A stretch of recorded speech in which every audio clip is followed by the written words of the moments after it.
And welcome back to the First and Goal podcast. My name is Lewis. Next to me is my distraught co-host Laraib, as we are fresh, instant reaction following the Chiefs-Bills divisional playoff game. We will be breaking this game down. We were filming this right after the game ended, so this is our first fresh initial reactions on the game, and we will also be breaking down the other playoff games towards the end of the video. Laraib, just first, we're here. Championship stage is set. Chiefs, Ravens, 49ers, and Lions.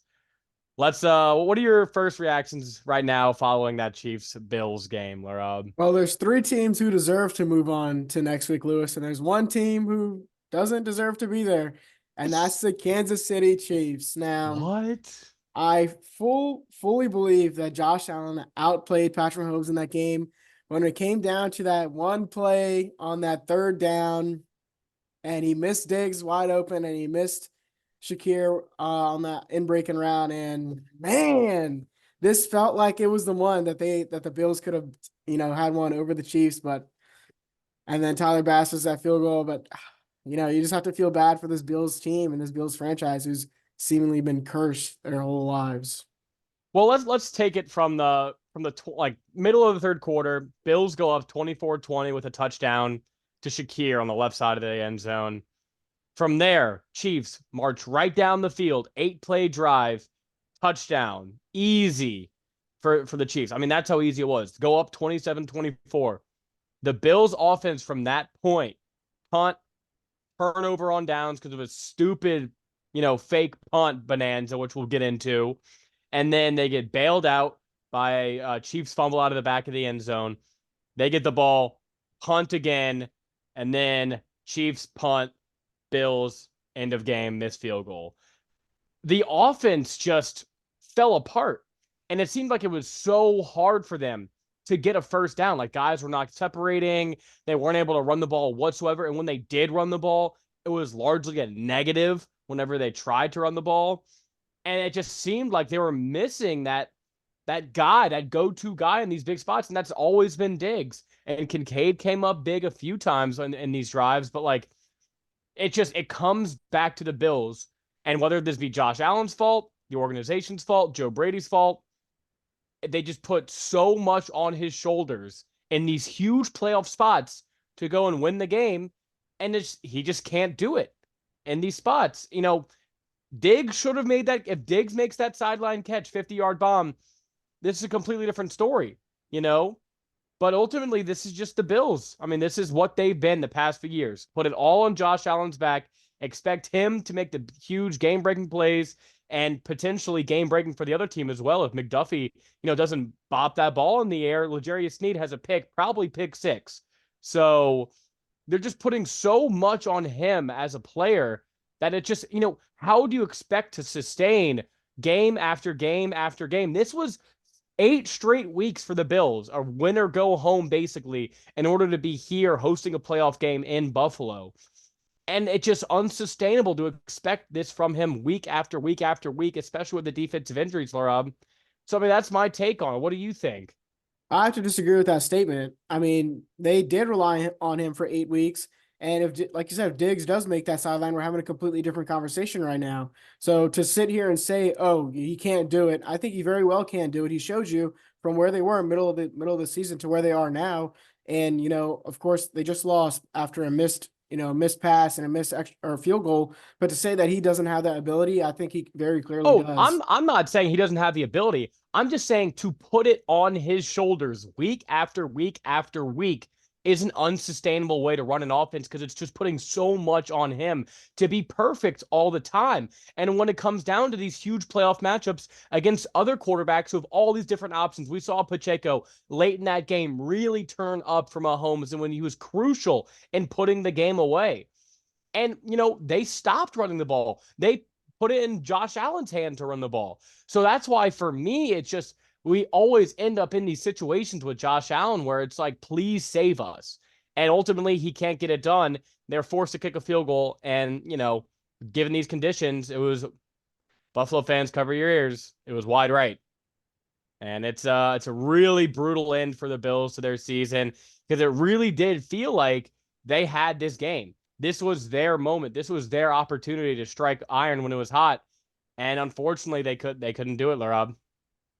Yeah, sometimes you just fall a little short, $50 down the drain short, but it is what it is, But give credit to Mahomes and the Chiefs because you did say that Josh Allen, yeah, he did outplay Mahomes, what he was able to do, but Mahomes just, I mean, just always sticking in there, never giving up. The way, I don't know, it just, you always have this faith with this offense that in these big moments, in these big games, they will find a way to get it done. And we were talking throughout the game, and it was like, if they kick this field goal and that field goal goes in, what are the odds Mahomes gets the ball, it goes down and wins the game anyway? I would say pretty high, given his track record in these big moments. So, it just, you have to give them credit, the pedigree. And that's why I picked the Chiefs, honestly, because I know they can come through in moments like this. Whereas I've seen the Bills fall through moments like this time and time again. So ultimately, I'm right. I don't want to, dunk on you too hard because that was an emotional loss, a financial loss, maybe. But, I want to give credit where credit's due. And that Chiefs defense really did step up when it was needed most. Yeah, halfway through the third to the end of the game, they were the big reason why the Chiefs ended up winning. And so credit to them. Credit to Chris Jones. He, got the pressure on that third down play that really disrupted Josh Allen in that throw. And I always see the Chiefs six years in a row, they'll be in the AFC Championship game, but this time not in Kansas City. And maybe I'm picking the home team. I don't know, Jim. Oh, we'll see But about that. There were a lot of big, let's stay on this game just for a little bit longer. A lot of big game-changing plays. Like just these teams were so neck and neck the entire game through. I mean, let's focus on this for a second. That fake punt on in your own end. It wasn't like it was third and two, or fourth and two. It was fourth and five. And it's, this big moment for tomorrow. We've been prepping it all week and we're going to bust it out against the Kansas City Chiefs. It gets blown up and no one's going to talk about it because it was, immediately that was when the fumble went out of the end zone touchback. So it didn't cost the Bills anything. But if the Chiefs get the ball there and they score a touchdown, the game the is game is over. over. The game's over. So Sean McDermott, I mean, holy crap. How would I have faith in him as a Buffalo fan or shareholder to put my faith into that after that awful decision? I mean, that was a fireable offense, Laraib. Yeah, I mean, if you want to go for a fourth down, you got to give it to Josh Allen. Give it exactly. If If you're gonna go for fourth down, put your best player on the you're field. gonna be cute, you got to give it to him and see what he can do. But yeah, we're talking about a completely different game. If they lose off of that Chiefs touchdown, maybe I'm not putting $40 on the Bills to win the game. First of all, second of all, I Yikes. mean, you would see Sean McDermott out as head coach, maybe tomorrow. But this one a lot closer. You could say, oh, the missed field goal, we'll get them next year, guys. I don't think you can. And I think the you need to look at the cycle big picture, and that was awful. and the That cycle will was, continue. and hey, some of these coaches on the market, let's just say it now. The Bills automatically becomes the best job available. Automatically because of Josh Allen and because of the defense, because of everything available. I mean, if that job's available, that's number one. And So, that might be why Bill Belichick hasn't completely signed with the Falcons yet. and staying in that region, maybe, two more games against New England next year. I'm just saying it's a possibility, but man, that was truly bizarre. And that made me just pissed off because you're just disrupting a great game between these two awesome quarterbacks, and your dumb decision almost lost the game. You did lose the game, so but when I feel like this is not going to get talked about enough, so I wanted to address it now because it was, like I said, a fireable offense. Um, but anything else this game particularly that you want to focus on, Chiefs, Bills, or do you want to head on to another game? Well, this game definitely lived up to all of the hype, Lewis, but there Yep. was another game this weekend. I think our second favorite of the game of this week, the Packers at the Niners, in what was supposed to be a Packers upset, pull off, and then Brock Purdy and the 49ers marched down the field against that Green Bay defense that was playing so well all night, and they let up that Christian McCaffrey touchdown, and then Jordan Love just throws a duck up in the air for some reason, and boom, Packers season is over. But a lot of hope for this Packers team moving forward, and maybe a couple questions about this Niners defense, Lewis. Well, Niners defense and, Brock Purdy did have that drive at the end to win the game, which all credit to him. It seemed like the weather was really affecting him. He had to take his glove off at one point, put it back on. So it seemed like he was kind of out of rhythm. And for him to kind of lock in that moment, get that game winning drive, all respect in the world. But let's call it how it was. He played awful. He was the reason this game was even close to begin with, because just how many missed throws, missed opportunities. And, you can double that with the Packers too. How many picks were dropped in this game? I mean, crucial, and probably pick sixes. So, I mean, it was a really off game for Brock Purdy. And, Deebo Samuel goes out, and it's just struggle time, which you have so many weapons. This shouldn't feel as hard as it is when one of these guys goes out. Now it feels like, and we'll get into all the next week stuff in our next episode, but, Debo is not going to be out for a prolonged amount of time, but he couldn't return to this game, and you could just feel his absence immediately. It felt like he was going to have a huge role in this game, and yeah, a lot of questions. And then I'll let you on that go in on that 49ers defense, because that was also very disturbing in the first part of the game. Yeah, that defensive line got moved around, just like we talked about the Cowboys, and we didn't give them any credit. We gave a lot of credit to this Packers offensive line. Same thing this week. That line just got moved around everywhere they wanted to go. And Aaron Jones, credit to him. It's an astounding last 4 weeks he had in the last 4 games he played in, just able to run on anybody he wanted to. What I really wanted to focus on, Lewis, was this Packers defense. That's what really stood out to me. Last week we just said this Cowboys team isn't able to run the ball. They're just bad. But it was really this Packers defense that stepped up, that front seven that held the 49ers down most of the night. Now, Christian McCaffrey got his for sure, but they made it tough on that Niners team to get any run game or any play action going. And they were, a crucial part in that, close game. Yeah, exactly. So, I mean, you could make the argument maybe this is a good thing for the 49ers, that they needed a game like this to push them, to make them operate. And because, I mean, the defense stepped up. They had the interception. It was a bad decision by Jordan Love, first-year starter in a big moment. You almost want to excuse it, but it was pretty unexcusable, that throw. But, both sides of the ball did step up on that final 2 possessions that really won the 49ers the game.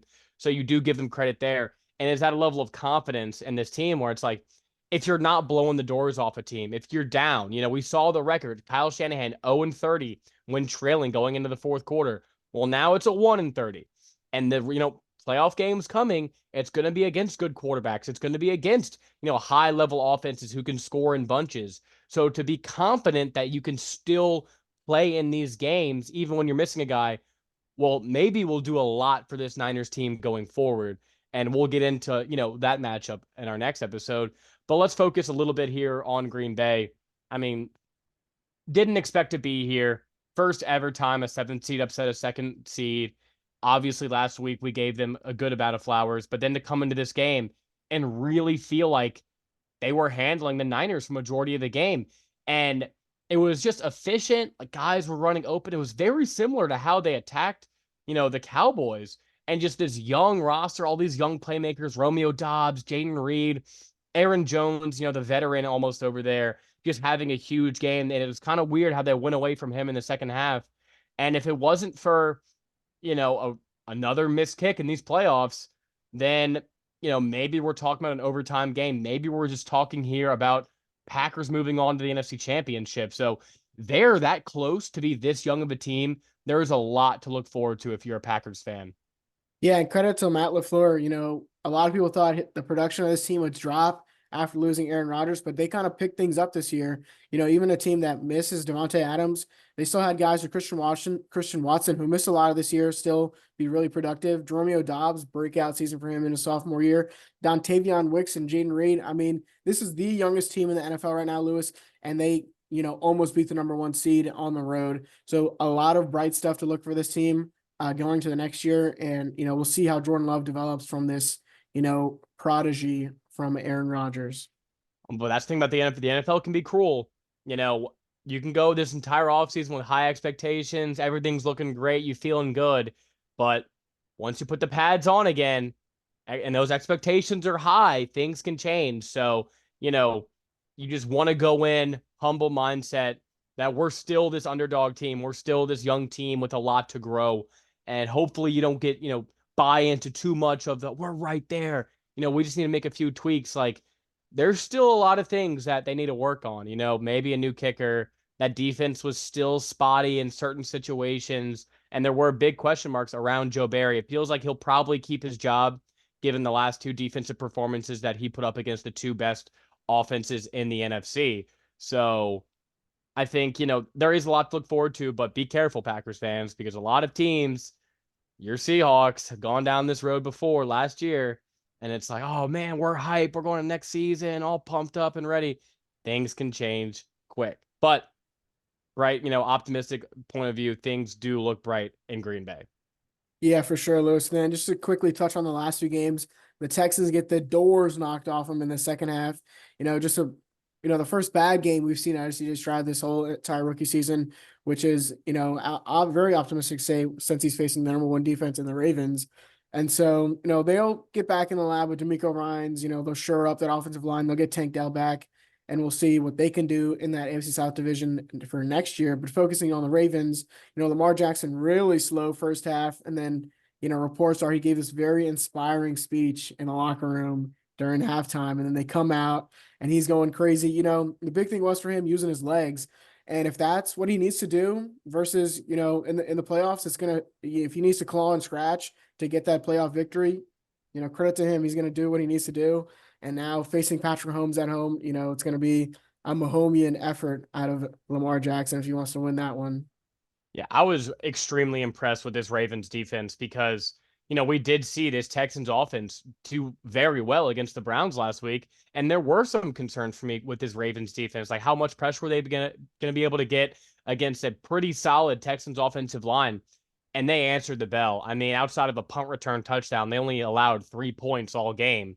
So just really, tip of your hat to this Ravens defense, who at home, they look like a monster. It's going to take a Mahomesian type quarterback to go in there and beat them, which unfortunately, that's what it's going to be next week. But yeah, this defense is very, very impressive. They by far look like the best defense remaining in the playoffs. And, obviously you mentioned it for the Texans. I won't labor on it for too much, but same thing as the Packers. Didn't expect to be here. Good season, good solid foundation built over there. Future is bright over there in Houston. And then finally, the first game today, Laraib, Lions, Bucks, that was another fun game. Went out of hand late, huge credit to Jared Goff and this Lions offense of just sticking in there, making the right plays. It seemed like he was always just making the right decision. Not a lot of bad decisions this game, and they just tore the Bucks up. And Baker just, couldn't overcome it in the end. So huge credit to the Lions. Their fans were going crazy in this one. And just for that type of performance, Lions in the NFC Championship game. It feels weird to even say it, Laraib, but here we are. Huge, huge credit to just Jared Goff, this offensive staff, and Dan Gamble. He had one play towards the end where I was like, oh, Dan, why'd you? He threw the ball in another situation where I may have ran it, chew some clock, but Baker wasn't able to do anything when he got the ball back. But he did make a few gutsy calls going forward on 4th and goal early in the game to go for a touchdown. And, here the Lions are. Yeah, credit to them, Lewis. When that was a tight game, you could have thought it could have went either way. But credit to them for sticking in. And like you mentioned, Jared Goff just doing what he needs to do. He did have one questionable throw in the end zone that could have been picked off. But, he did what he needed to do. And now they're going to go to the NFC Championship game, Lewis, now. A lot of questions about that game outdoors for Jared Goff, traveling all the way to the West Coast. But for this one, outstanding performance by them and really good performance by that defense. Mike Evans tore them a new one with over 100 yards. But besides that, everyone else was pretty quiet. And then credit to Baker Mayfield, what was supposed to be, just maybe a tanking season for this Bucks team, maybe going for the number 1 or top 5 pick and make it to the playoffs and make it to the divisional round and make some noise. So credit to Bake Show. Yeah, and future looks good over there in Tampa as well. And I believe, and I genuinely mean this. I would keep Baker Mayfield as my quarterback, definitely next season, but I would consider extending him to a semi long-term deal. I would give him 3 years, and I wouldn't feel too bad about it. I like what he brought to this team, considering all the dead cap on the roster and what he was able to do to, win a playoff game when no one really thought they were going to, and put up a good effort here in Detroit. So, credit to Tampa, credit to Baker for really just this reclamation project. A lot to hold their head high. So it seems like the only loser of the weekend, according to us, is Buffalo. I mean, just awful, awful way to go out. Um, I went 4-0 in the picks, got every game right. Unfortunately, the only game you missed, Laraib, was picking the Bills over the Chiefs. So I'm up one game heading into our final 3 games, 2 conference title games, and the Super Bowl. So a lot of interesting decisions for you coming up when we start picking these games, Laraib. I feel But very confident in going forward. any other final thoughts, wrap up things you want to talk about on these games? I mean, just a great week of football. This is always one of my favorite weeks in all of Oh, by far. sports, just because you get to see a plethora of teams who've maybe shouldn't be here or somehow drag themselves over here, and a lot of teams with these high expectations who sometimes don't perform or just come up a little too short. So just a great week of football, and then looking forward to Championship Sunday next week. Absolutely, Laraib. Well, I think that's going to do it. That's all for me. We will be back here on Thursday. Only 2 games to talk about and discuss going into next week. We're here, Final Four. Super, super excited to break all these games down, Laraib.